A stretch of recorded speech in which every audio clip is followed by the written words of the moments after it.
लियारी की एक तंग सी गली, फूलों का रंग, बच्चों की हंसी, और फिर अचानक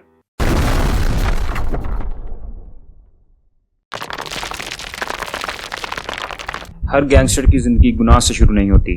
कुछ गैंगस्टर की जिंदगी गुनाह के बीच में पैदा होती है। ये वो लम्हा था जहां एक मासूम चेहरा अपनी पहली रात, अपनी पहली धड़कन, अपना पहला खौफ याद रखने वाला था। 1970 लियारी की एक तंग सी गली में एक बच्चा पैदा हुआ। नाम था रहमान, मगर तकदीर ने उसका असली नाम बहुत बाद लिखना था, रहमान डकैत। रहमान की ज़िंदगी में माँ का प्यार तो था, लेकिन बाप का साया बहुत जल्द उसके सर पर से उठ गया था। लेकिन जहाँ पर उसको बाप की कमी महसूस होती, वहाँ पर गलियाँ उसके बाप का किरदार अदा करती। बचपन में रहमान ने प्यार नहीं, गुस्सा सीखा। उसने किताबें नहीं, अपने दिए हुए लोगों के जख्म पढ़े। रहमान ने पहले दिन से ही ये जान लिया था, इस बस्ती में इंसानियत से ज़्यादा बंदूक को इज्जत मिलती है। रहमान का पहला कदम क्राइम की तरफ एक छोटी सी चोरी थी, लेकिन पुलिस ने उसे छोटा चोर नहीं समझा, बल्कि फ्यूचर का दुश्मन समझा। जेल ने रहमान को बदल दिया। उसने देखा कि चोर, डाकू, कातिल सब एक ही लाइन में खड़े हैं और सिस्टम इन सब लोगों को बनाता भी खुद है और बाद में मारता भी खुद है। रहमान ने जेल में वो चेहरे देखे जो आगे चलकर इस दुनिया के फ्यूचर को पूरी तरह से तबाह करने वाले थे। Like small time gangsters, drug handlers, x Pappu man, informer, Hitman's. Rahman ने वहाँ पर एक बात समझ ली थी कि यहाँ पर सिर्फ एक कानून चल सकता है, अपना कानून। जेल से निकलकर रहमान वापस वो मासूम बच्चा नहीं रहा था और अब वो एक लंबी रेस का सिपाही बन गया था। उसके सामने अब 3 दुश्मन थे और एक नया रास्ता। हर गैंगस्टर का पहला जन्म उसके पहले कत्ल के साथ होता है। उस रात रहमान ने अपने हाथ खून में रंग लिए और उसी खून ने लियारी में एक नया दौर लिखा। अरशद पप्पू उस वक्त लियारी का बादशाह था, मगर उसके जुल्म की कमी नहीं थी। पप्पू सिर्फ दुश्मनों को नहीं, बल्कि मासूम लोगों को भी मार देता था। यही देखकर रहमान ने फैसला किया कि उसको अब पप्पू को रोकना पड़ेगा। रहमान ने अपना कोई बहुत बड़ा गैंग नहीं बनाया, उसने आंदोलन बनाया। वो मिटाने नहीं, बचाने आया था। लेकिन जंग में इंसाफ और जुल्म दोनों का रंग एक ही हो जाता है। पप्पू के लोग, रहमान के लोग और दरमियान से गुजरता लियारी का दरिया।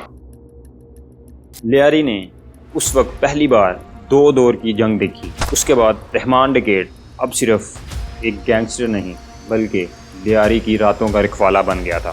वो मासूम लोगों को बचाता था।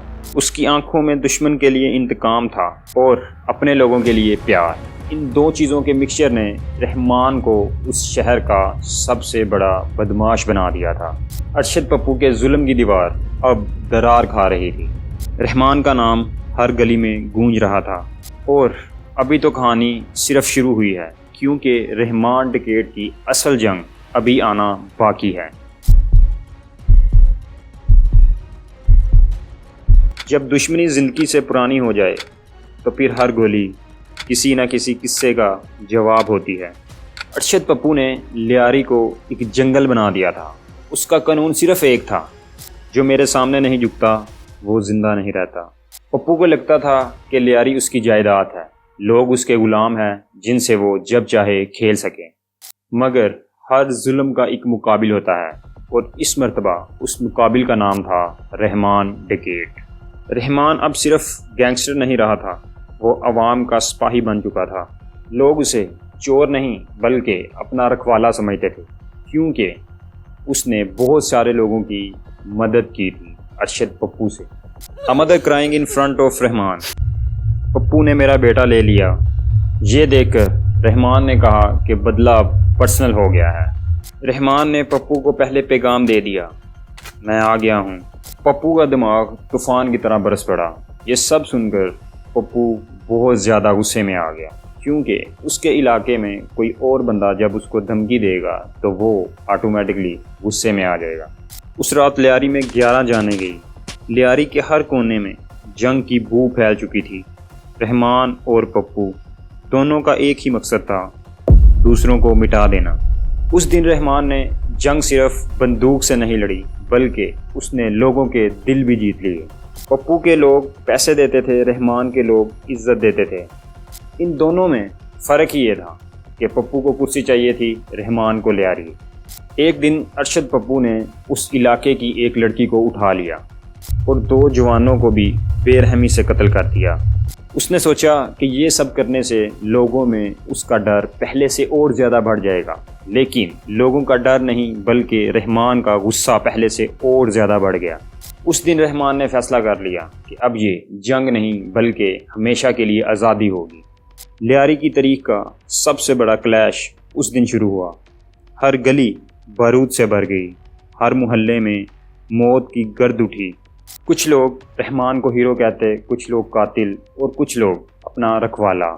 वो सिर्फ एक चीज़ था, लियारी का डिफेंडर।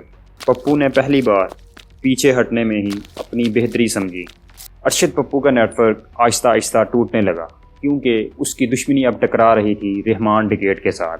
अब अरशद पप्पू के पास सिर्फ 2 हथियार बचे थे, सियासत और पैसा। कराची की सियासत ने इस जंग को और भी जहरीला बनाया। कोई अरशद पप्पू के साथ था, कोई रहमान के साथ था, और लियारी सिर्फ ये देख रही थी कि अंधेरा दिन ब दिन कितना ज़्यादा गहरा हो रहा है। सुबह लियारी जाग उठा और रहमान को अपना बादशाह मान लिया। अरशद पप्पू वहाँ से भाग गया। रहमान अब लियारी का बादशाह नहीं बल्कि वहाँ का एक रखवाला बन चुका था।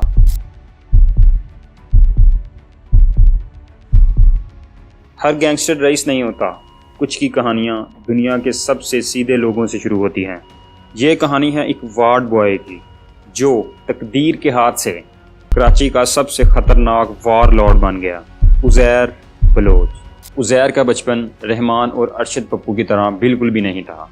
ना गरीबी का कोई मसला और ना ही उस पर किसी किस्म का जुल्म किया गया था। वो एक लियारी का एक आम सा बच्चा था, हॉस्पिटल का वार्ड बॉय, सीधा काम का आदमी, जिसे ना तो सियासत का शौक़ था और ना ही ज़िंदगी में कोई मशहूर होने का शौक़। मगर लाइफ का रास्ता कभी भी एक जैसा नहीं रहता। एक रात पप्पू के आदमियों ने उज़ैर के वालिद को कत्ल कर दिया। उस लम्हे ने उज़ैर को 2 हिस्सों में काट दिया, एक डेड बॉडी और एक जिंदा बदला। उज़ैर को अब अपनी बाप का बदला चाहिए था, लेकिन बदला अकेले नहीं मिलता। उज़ैर ने रहमान ब्रिगेड का दरवाज़ा खटखटाया। रहमान ने उज़ैर को अपनी सांसों की तरह अपने साथ अपना लिया। उसने कहा कि बदला तेरा भी है और बदला मेरा भी। उज़ैर बंदूक से ज़्यादा अपने दिमाग से लड़ा।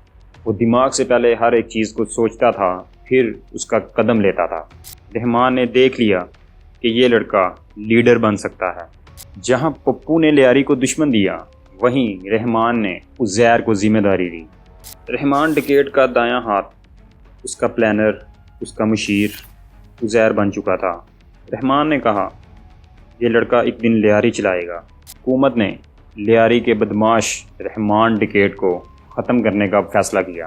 सन 2009 का वो साया रहमान ब्रिगेड का आखिरी साया था। जब लियारी का राजा गिरा तो उसका जो राज था वो खाली रह गया। रहमान के मरने के बाद लियारी में एक ही नाम को इज़्ज़त मिल रही थी, उज़ैर बलोच। वाम ने उसे रहमान की जगह पर बिठा दिया। जैसे कैंसर के बाद कीमोथेरेपी, लाइटनिंग के बाद बारिश और रहमान के बाद उज़ैर। उज़ैर ने सिर्फ अपना गैंग ही नहीं संभाला, उसने लियारी की सियासत भी अपनी मुट्ठी में ले ली। ये दौर ऐसा था कि जहां गन्स और वोट्स दोनों ही जेब में रहते थे। सियासत को उज़ैर की ज़रूरत थी और उज़ैर को सियासत की। लियारी का वार्ड बॉय अब कराची की पॉलिटिक्स मैट्रिक्स का सबसे बड़ा हिस्सा बन गया था। मगर खामोशी कभी भी लंबे अरसे तक नहीं रहती। लियारी का असली तूफ़ान अभी आना बाकी था। आंदोलन शुरू हुआ था, मगर जंग सिर्फ उज़ैर की नहीं थी।